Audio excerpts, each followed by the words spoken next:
is The Doves of New Orleans, Reflections on Hurricane Katrina and its Effect on Adolescence.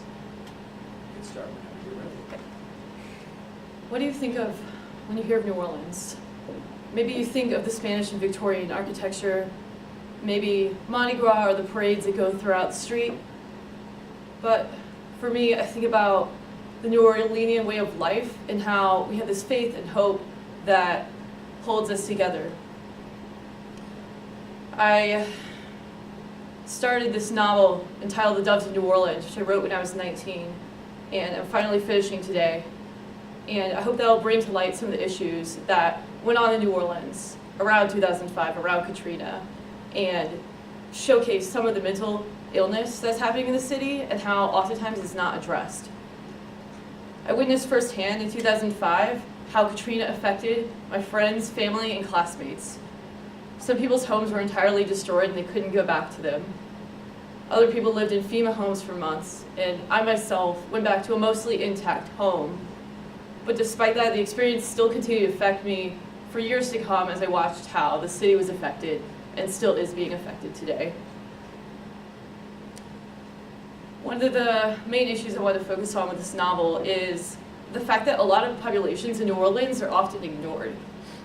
Some of those include minority populations, which makes up the majority of the city, and also LGBT plus populations.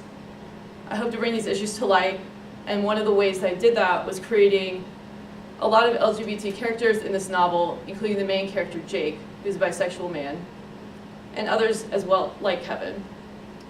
I feel that a lot of the times, New Orleans accepts people who are different and who fit into these categories, but the rest of Louisiana, not so much.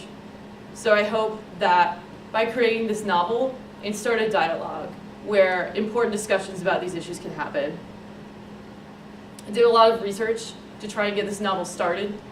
One of the things that I did was, when I was 19, I went with my friend Emily to the DeSoto National Forest in Mississippi and got a sense of the place and the location to start writing about how that would look as an alternate New Orleans. It's now set in New Orleans.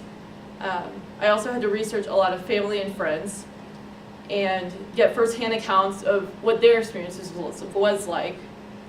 Some of them had some more horrifying stories, others kind of maybe usual like mine.